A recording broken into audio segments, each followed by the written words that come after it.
नमस्कार दोस्तों, decode exam के इस ऑनलाइन पोर्टल पर मैं प्रशांत आप सबका स्वागत करता हूं। इस लेक्चर में हम डिस्कस करेंगे Allahabad high court RO ARO examination 2009 से लेकर 2020 के दौरान जो कुल 6 पेपर आयोजित किए गए, उनमें इंडियन नेशनल मूवमेंट से जो प्रश्न पूछे गए उसको हम डिस्कस करेंगे।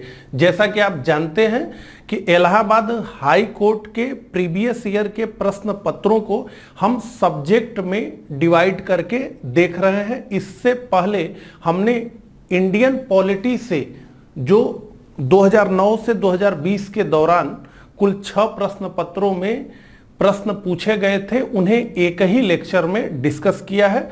तो इस लेक्चर में हम डिस्कस करेंगे मॉडर्न हिस्ट्री से जो प्रश्न पूछे गए हैं। हालांकि मॉडर्न हिस्ट्री केवल हमने लिखा भर है, ज्यादातर प्रश्न आप देखेंगे तो वो इंडियन नेशनल मूवमेंट से ही पूछा गया है। इलाहाबाद हाई कोर्ट के पैटर्न की अगर हम बात करें तो कोई एक सब्जेक्ट जिससे सबसे ज्यादा प्रश्न पूछा गया है प्रीवियस ईयर में, तो वो है इंडियन नेशनल मूवमेंट। खूब भर भर के प्रश्न इंडियन नेशनल मूवमेंट से पूछे गए हैं।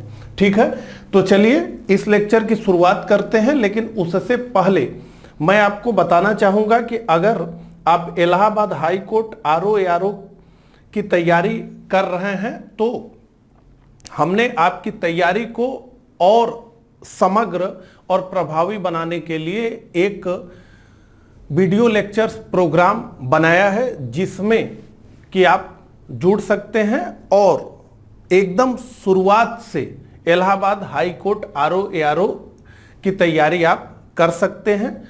अगर आप इस वीडियो लेक्चर प्रोग्राम से जुड़ना चाहें तो हमें AHC यानी Allahabad high court RO ARO लिख करके 9506742546 पर व्हाट्सएप करें।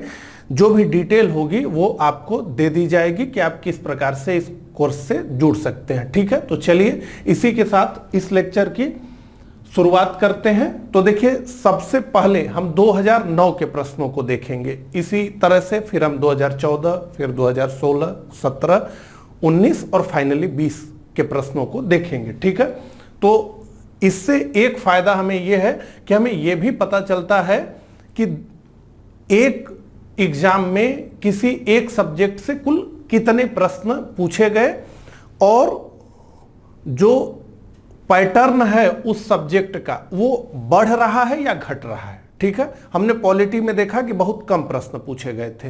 अब हम देखते हैं कि इंडियन नेशनल मूवमेंट से कितने प्रश्न 2009 में पूछे गए। ठीक है, तो पहला प्रश्न आपके स्क्रीन पे आ चुका है। आप भी मेरे साथ प्रश्नों को हल करते हुए चलिए, कमेंट बॉक्स में अपना उत्तर देते हुए चलिए। तो मैं प्रश्न को पढ़ता हूं। पहला प्रश्न है, स्वामी विवेकानंद के गुरु कौन थे? दयानंद सरस्वती, राजा राम मोहन राय, रामकृष्ण परमहंस और इनमें से कोई नहीं। ABCD। तो निश्चित रूप से इसका उत्तर हमारा है रामकृष्ण परमहंस। तो इन्हीं के नाम पे स्वामी विवेकानंद ने रामकृष्ण परमहंस पूरी एक जो है मिशन है। और ये रामकृष्ण परमहंस कलकत्ता में एक बहुत प्रसिद्ध मंदिर है दक्षिणेश्वर, वहां के ये मुख्य पुजारी रहे। तो पहले का हमारा उत्तर है C। अब दूसरे प्रश्न को देखते हैं। व्यक्तिगत की नीति का संबंध है, तो ये बात हो रही है डॉक्ट्रिन ऑफ लैप्स की, यानी क्षय के सिद्धांत की बात हो रही है, doctrine of lapse. Lord Dalhousie, Lord Cornwallis, Lord Ripon और इनमें से कोई नहीं। ABCD। तो व्यक्तिगत की नीति का संबंध किस गवर्नर जनरल से है ये पूछा जा रहा है। तो Lord Dalhousie, Lord Cornwallis, Lord Ripon. निश्चित रूप से इसका उत्तर है लॉर्ड डलहौजी। लॉर्ड डलहौजी ही क्षय का सिद्धांत लेकर के आया और इसने घोषित किया कि वे राज्य जिनका के राजा का अपना कोई पुत्र पुत्री नहीं है वो किसी को गोद नहीं ले सकते। ये हिंदू धार्मिक मान्यताओं के विपरीत था, क्योंकि हिंदू धर्म में गोद लेने की जो परंपरा थी वो बहुत प्राचीन काल से थी और जिस बच्चे को गोद लिया जाता था उसे पुत्र के समान ही दर्जा प्राप्त था। ठीक है, तो ये इसे हम शार्ट में क्या कहते हैं, राज्य हड़प की नीति। लॉर्ड डलहौजी लेकर के आया और लॉर्ड डलहौजी के राज्य हड़प की नीति का पहला शिकार बना सतारा। ठीक है, ऐसे क्रम भी पूछता है। अगला, वह ब्रिटिश वायसराय जिसने प्राचीन इमारतों तथा स्मारकों के संरक्षण हेतु कई उपाय किए। Lord Ripon, Lord Curzon, Lord Minto, Lord Irwin. ABCD। तो वह ब्रिटिश वायसराय जिसने प्राचीन इमारतों तथा स्मारकों के संरक्षण हेतु कई कार्य किए। उत्तर हमारा है B, लॉर्ड कर्जन। तो संभवतः लॉर्ड कर्जन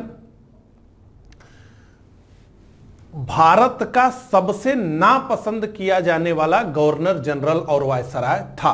तो भारतीय इसे बेहद नापसंद करते थे और इसका सबसे बड़ा कारण था 1905 का बंगाल विभाजन, जो कि लॉर्ड कर्जन के समय में हुआ था। ठीक है, तो इसका उत्तर है हमारा 3 का B। अगला, पूर्ण स्वराज की घोषणा भारतीय राष्ट्रीय कांग्रेस के किस अधिवेशन में की गई। कराची, लाहौर, कलकत्ता, नागपुर। जैसा कि आप जानते हैं, यह प्रश्न बहुत बार पूछा गया है। तो पूर्ण स्वराज की घोषणा भारतीय राष्ट्रीय कांग्रेस के किस अधिवेशन में की गई। कराची, लाहौर, कलकत्ता, नागपुर। तो निश्चित रूप से इसका जो उत्तर है वो है लाहौर, B। तो पूर्ण स्वराज की घोषणा कांग्रेस के लाहौर अधिवेशन, जिसकी अध्यक्षता जवाहरलाल नेहरू ने किया, उसमें पूर्ण स्वराज के प्रस्ताव को पारित किया गया और यह कहा गया कि जो हमारी पुरानी मांग थी, यानी कि जो नेहरू रिपोर्ट में मांग की गई थी डोमिनियन स्टेटस की, यानी अधिराज्य के दर्जे की, उस मांग को हम अब समाप्त करते हैं और अब हमारी मांग पूर्ण स्वराज है, यानी पूर्ण स्वतंत्रता की अब हमारी मांग है। अब हमारी कोई डोमिनियन स्टेटस की मांग नहीं है। और इसी अधिवेशन में यह तय किया गया कि 26 जनवरी 1930 स्वतंत्रता दिवस के रूप में हर वर्ष मनाया जाएगा। तो तभी से 26 जनवरी 1930 स्वतंत्रता दिवस के रूप में मनाया जाना शुरू हुआ।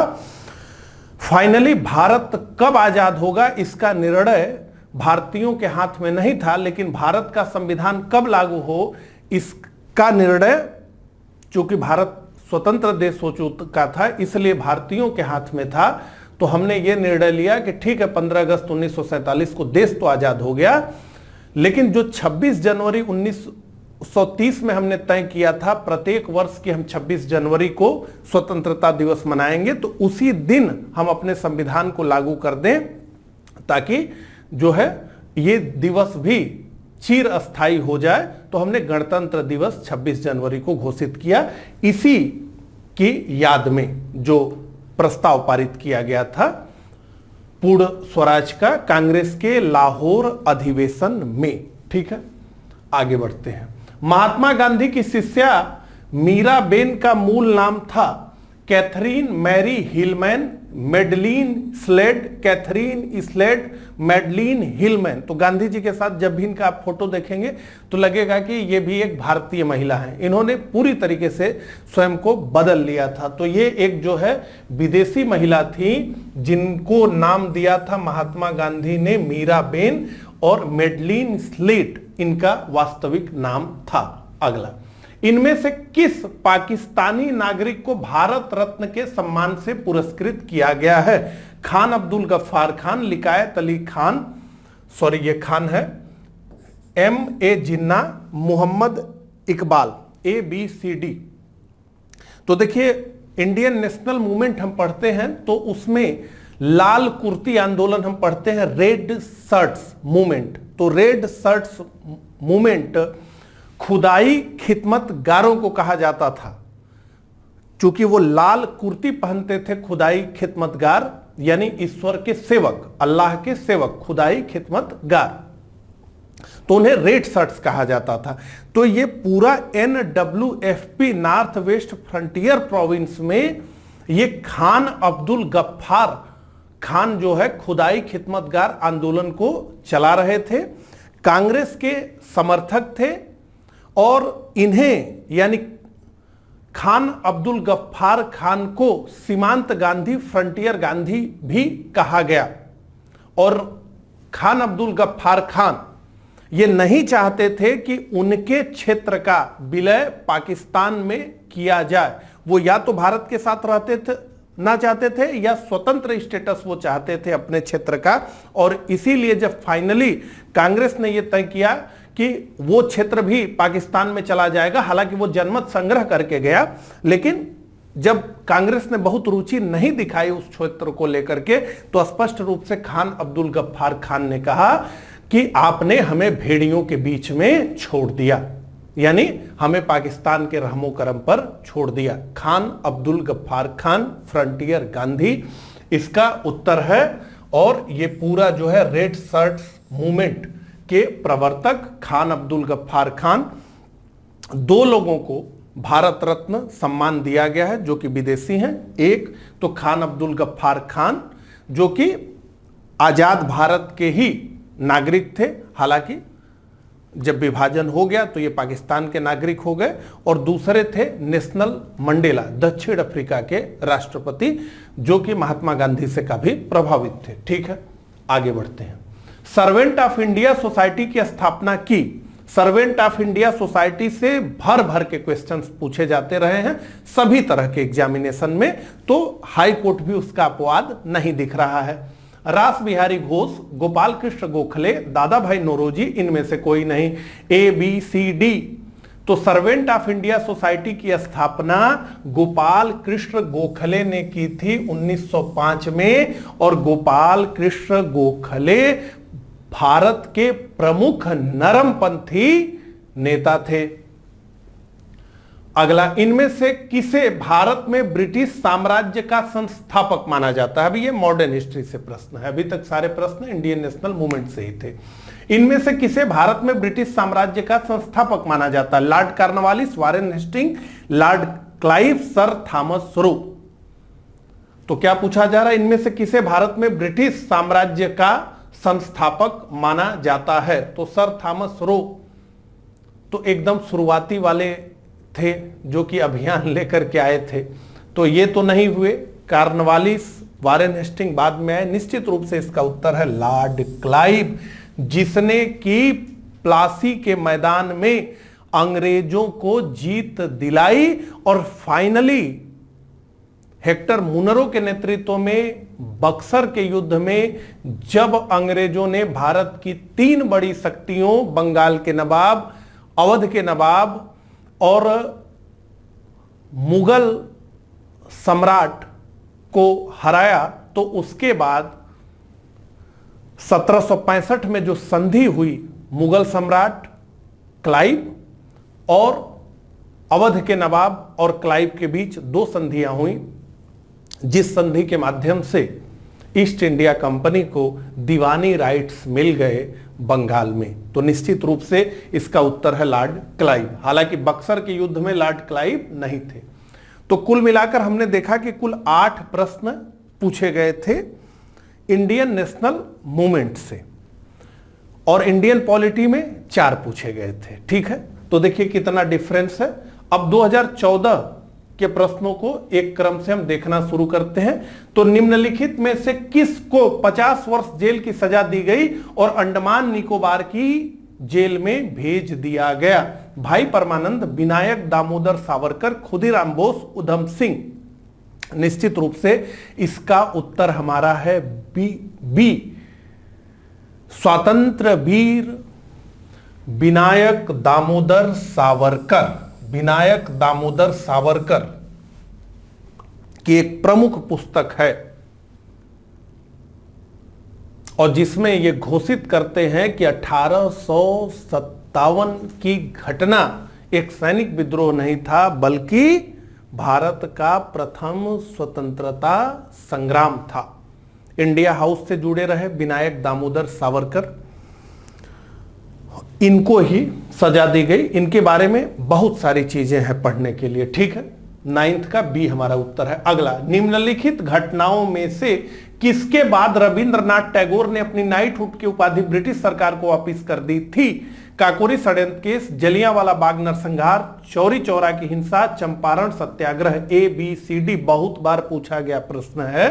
इसका उत्तर है जलियांवाला बाग नरसंहार के बाद रविंद्रनाथ टैगोर ने अपनी नाइट की उपाधि, अपनी सर की उपाधि ब्रिटिश सरकार को लौटा दी और स्पष्ट रूप से कहा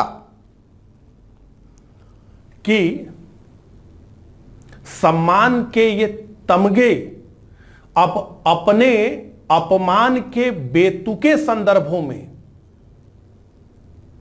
हमें और लज्जित कर रहे हैं। अब समय आ गया है जब सारे सम्मानों से रहित होकर के हम अपने उन भारतीयों के साथ खड़े हो जाएं जिन्हें ब्रिटिश राज मानव भी नहीं समझता है, भेड़ बकरियां समझता है। तभी तो ऐसे गोली चलवाई गई जलियांवाला बाग हत्याकांड में। ठीक है, अगला, महात्मा गांधी के नेतृत्व में चलाई गई प्रसिद्ध नमक यात्रा के संबंध में असत्य कथन की पहचान कीजिए। तो अब नमक यात्रा से 4 स्टेटमेंट आ गए हैं। देखिए, नमक कानून का तोड़ना सविनय अवज्ञा आंदोलन की शुरुआत थी। निश्चित रूप से नमक कानून को तोड़ना सविनय अवज्ञा आंदोलन की शुरुआत थी। यहीं पे मैं आपको एक लेसन देना चाहूंगा। ये बड़ा विवादित रहता है कि जब गांधी जी आश्रम से चले दांडी की तरफ, उसको माना जाए सविनय अवज्ञा आंदोलन की शुरुआत की, या जब उन्होंने 6 अप्रैल को नमक बना करके कानून तोड़ दिया उसको माना जाए कि सविनय अवज्ञा आंदोलन की शुरुआत हुई। इस पे बड़ा विवाद है।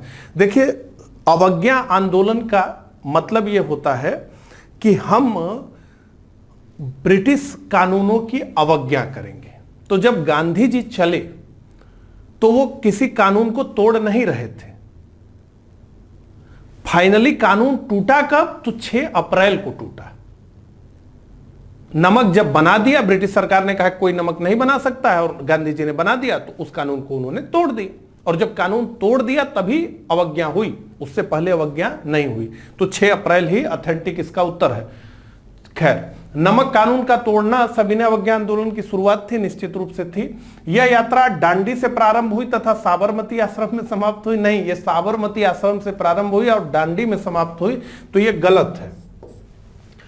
लगभग 10 मील प्रतिदिन के हिसाब से कार्यकर्ता 24 दिन तक चलते रहे। निश्चित रूप से यह पूरा बड़ा रोमांचकारी दृश्य था। एक धोती पहने अर्धनंगा फकीर लाठी लेकर के चल रहा है और उसके पीछे लाखों लोगों की भीड़ है, और उस भीड़ में चेहरे लगातार बदल रहे हैं लेकिन संख्या कम नहीं हो रही है। नेताजी सुभाष चंद्र बोस ने कहा कि यह यात्रा तो नेपोलियन की यात्रा के समान है। ठीक है, महात्मा गांधी ने 6 अप्रैल को नमक बनाकर नमक कानून का उल्लंघन किया था, निश्चित रूप से। तो बी हमारा इसका उत्तर है। प्रश्न क्या था? महात्मा गांधी के नेतृत्व में चलाई गई प्रसिद्ध नमक यात्रा के संबंध में असत्य कथन की पहचान, तो बी इसका उत्तर है। आगे, निम्नलिखित में से उदारवादियों की कौन सी मांग को मार्ले मिंटो सुधारों में स्वीकार कर लिया गया था?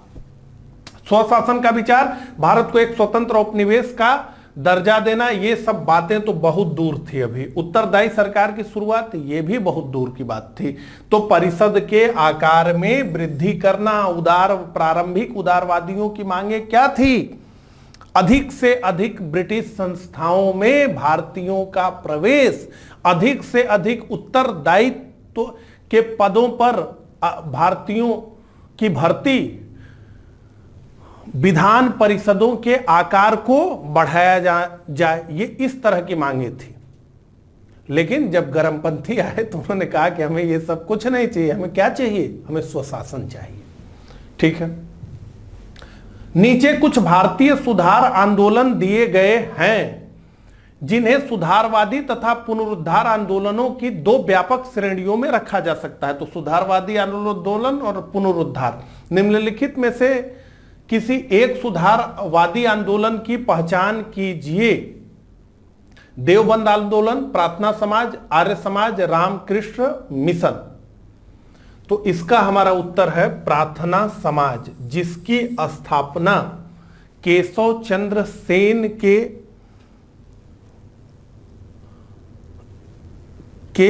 प्रेरणा से आत्माराम पांडुरंग द्वारा की गई थी और जिसके एक प्रसिद्ध संचालनकर्ता के रूप में महादेव गोविंद रानाडे को हम जानते हैं। तो ये हमारा उत्तर है 13 का बी।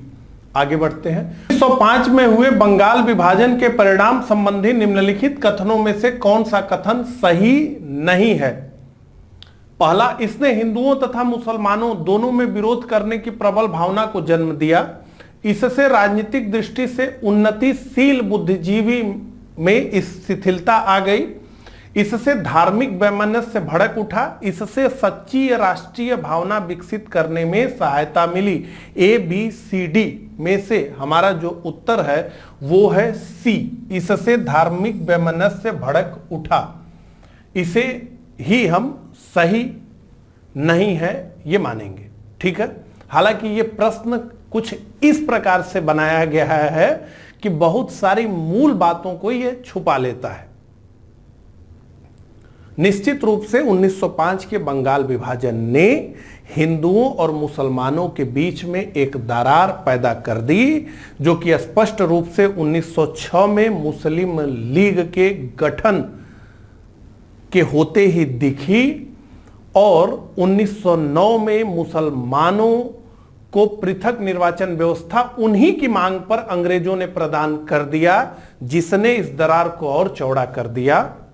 और हम ये मानते हैं कि बंगाल विभाजन ही वो एक नींव थी जिस पर अगले 40 वर्ष बाद पाकिस्तान का निर्माण हुआ। हालांकि ये प्रश्न कुछ इस तरीके से सेट है, तो ये इसका उत्तर है। हालांकि ये पहला ही ऑप्शन जो है, क्योंकि बंगाल विभाजन का इक्का दुक्का अपवादों को छोड़ करके मुसलमानों ने कोई विरोध नहीं किया।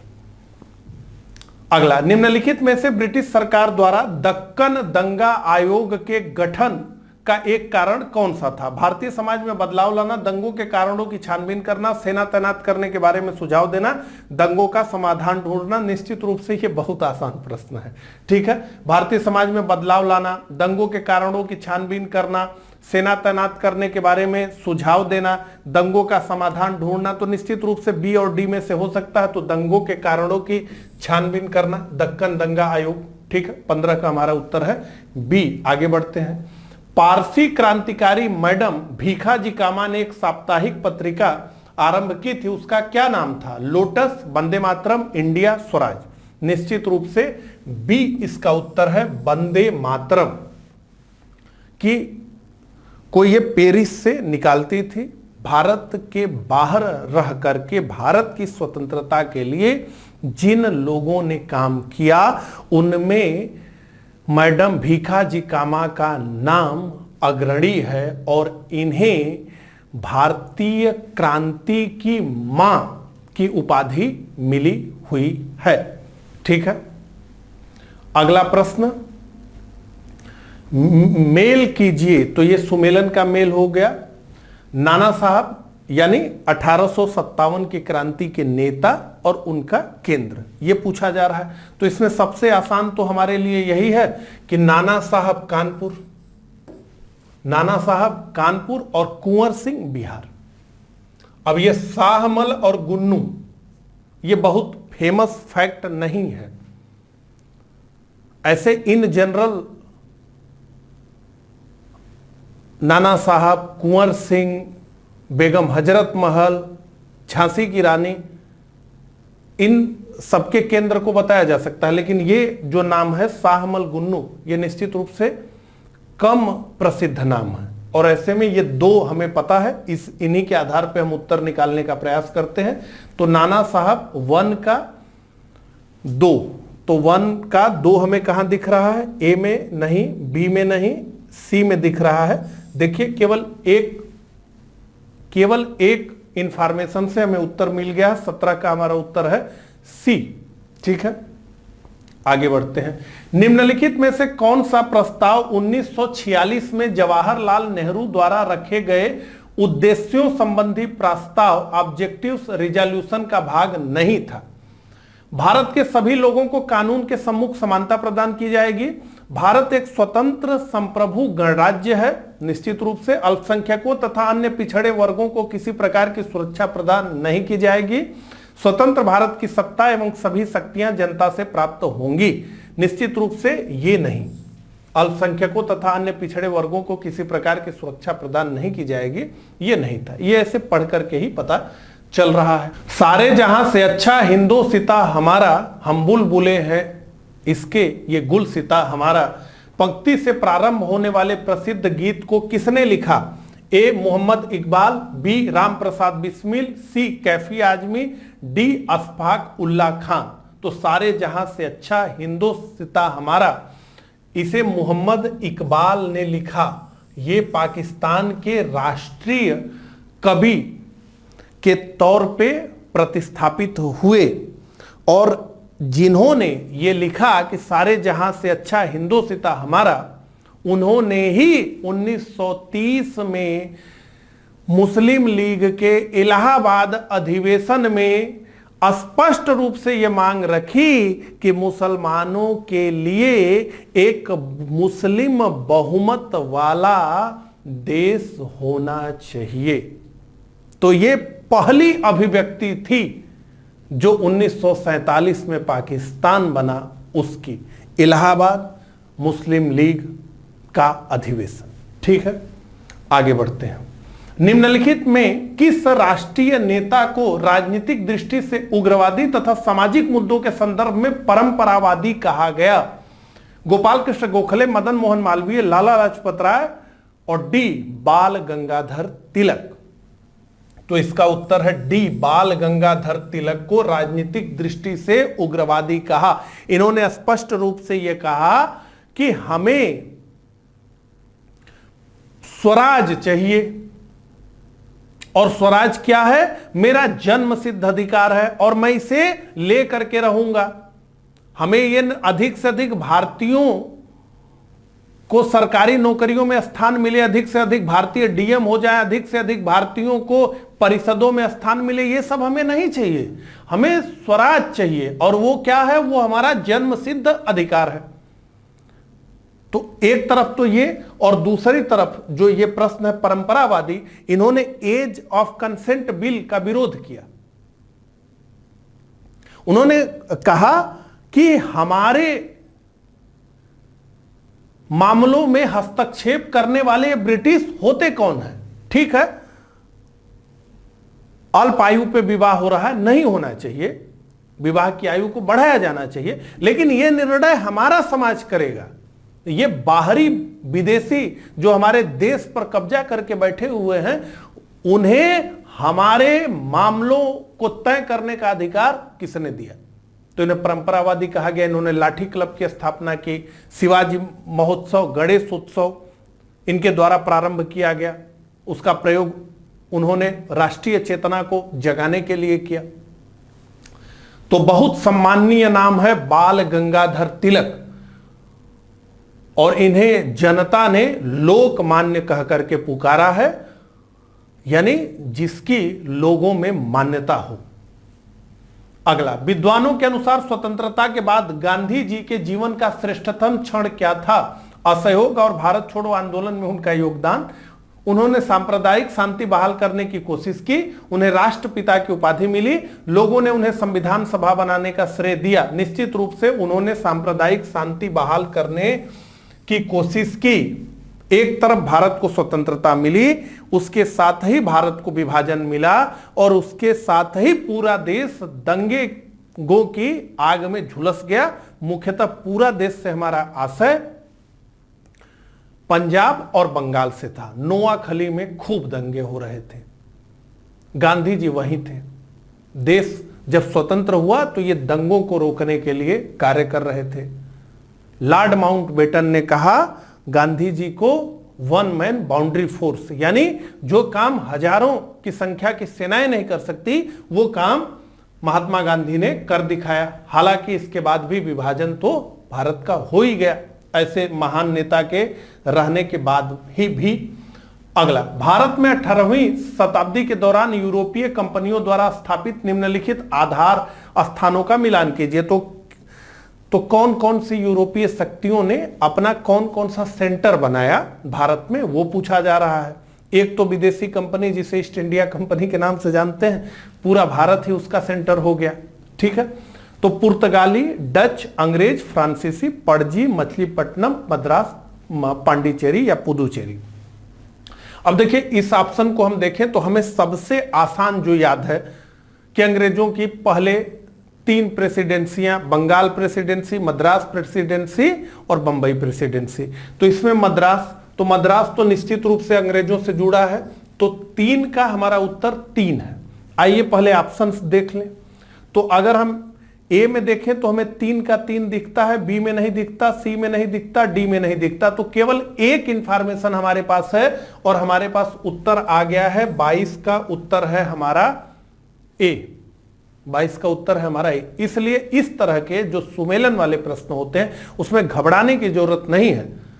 कभी कभी एक इंफॉर्मेशन या 2 इंफॉर्मेशन से इस प्रश्न को आप क्रैक कर सकते हैं। तो अंग्रेज, मद्रास, 3 का 3 और 1 का 1 पुर्तगाली, पणजी, 2 का 2 डच, मछलीपट्टनम और 4 का 4 फ्रांसीसी, पांडिचेरी यानी पुदुचेरी। ये तो अपने आप ही सुमेलित था। अगला, महात्मा गांधी अपना राजनीतिक गुरु किसे मानते थे?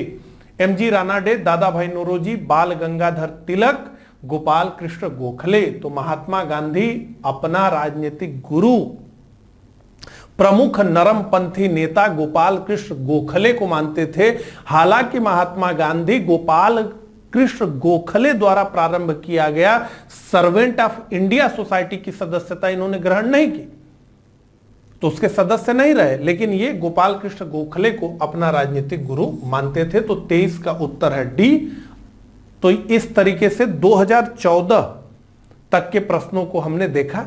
इससे पहले 2009 का हम देख चुके थे। तो आपने देखा कि खूब सारे प्रश्न जो है इंडियन नेशनल मूवमेंट से 2014 में पूछे गए थे। अब 2016 को हम देखें तो देखिए 2009 और 2014 में तो आरओ एआरओ हाई कोर्ट्स का एक साथ ही हुआ, लेकिन उसके बाद 2016 से क्या हुआ कि 2016 से एआरओ का पहले पेपर हुआ और फिर आरओ का पेपर फरवरी में 17 में हुआ, ठीक है, अलग अलग होने लगा। तो हम एआरओ 2016 का पेपर देख रहे हैं, इसके बाद हम आरओ 2017 का पेपर देखेंगे, ठीक है।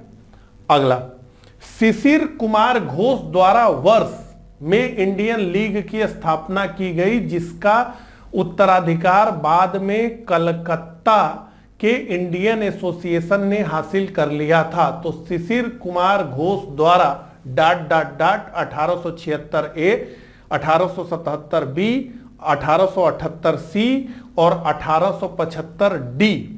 तो डी इसका उत्तर है। शिशिर कुमार घोष द्वारा वर्ष 1875 में इंडियन लीग की स्थापना की गई जिसका उत्तराधिकार बाद में कलकत्ता के इंडियन एसोसिएशन ने हासिल कर लिया था।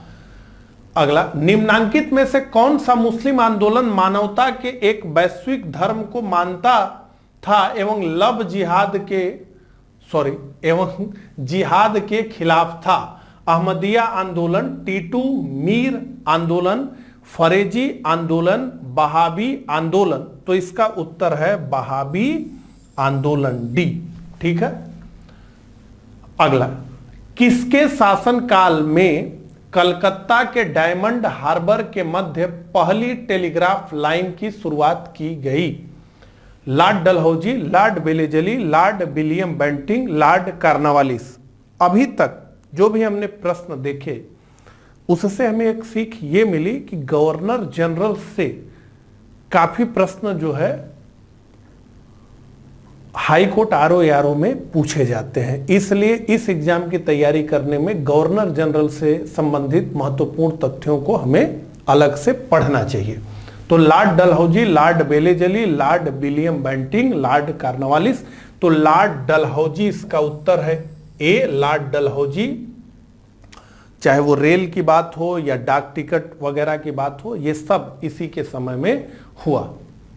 अगला, भारत से भाग गए और 1947 तक गदर पार्टी के साथ कार्य करते रहे। उन्होंने पेशवा नामक अखबार की शुरुआत की।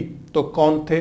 सरदार अजीत सिंह, मौलवी अहमदुल्ला शाह, गोपाल गणेश आगरकर, अरोड़ा आसफ अली। तो निश्चित रूप से इसका उत्तर है ए, सरदार भगत सिंह के चाचा सरदार अजीत सिंह।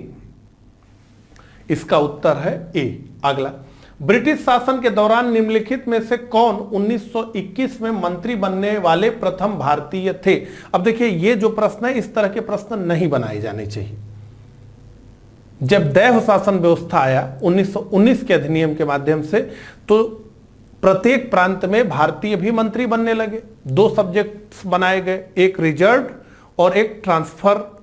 तो ट्रांसफर्ड यानी हस्तांतरणीय पर मंत्री थे जो भारतीय होते थे।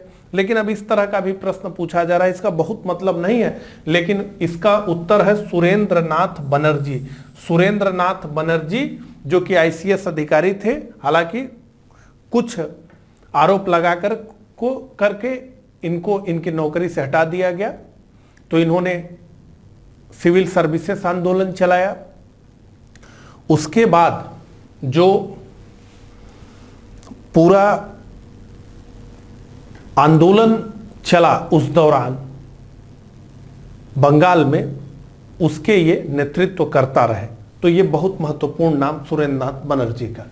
अगला, इंपीरियल लेजिस्लेटिव काउंसिल में निम्नलिखित में से किसने मुफ्त एवं अनिवार्य शिक्षा हेतु बिल पेश किया था? GK Gokhale, Dadabhai Naoroji, Abul Kalam Azad, R Radhakrishnan. A B C D. तो इसका उत्तर है जीके गोखले यानी गोपाल कृष्ण गोखले। तो ए इसका उत्तर है।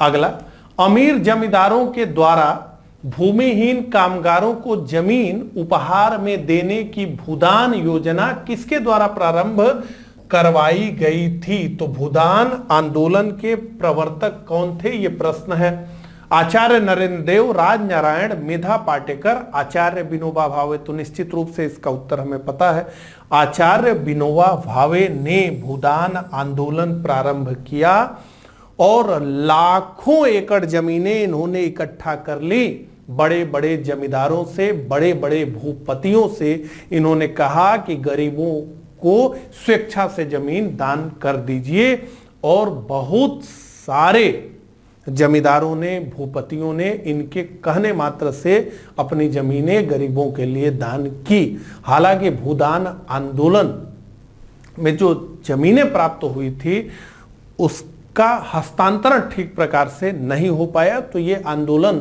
जमीन पर उस प्रकार से सफल नहीं हुआ भूमिहीनों को भूमि दिलवाने में। ठीक है, तो देखिए इस लेक्चर में बस इतना ही। 30 प्रश्नों को हमने देखा, यानी 2009, 2014 और 2016। इसी लेक्चर के अगले पार्ट में 2017, 2019 और 2020 के प्रश्नों को हम देखेंगे। जैसा कि मैंने आपको बताया था, इंडियन नेशनल मूवमेंट से काफी ज्यादा प्रश्न इलाहाबाद हाई कोर्ट आरओ में पूछे गए हैं, इसलिए इसे हमें 2 लेक्चर्स के माध्यम से देखना होगा। मुझे कमेंट करके जरूर बताइएगा कि मेरा ये प्रयास आपको कैसा लगा। मिलता हूं इसी तरह के अगले लेक्चर में, तब तक के लिए आप सभी को नमस्कार, धन्यवाद।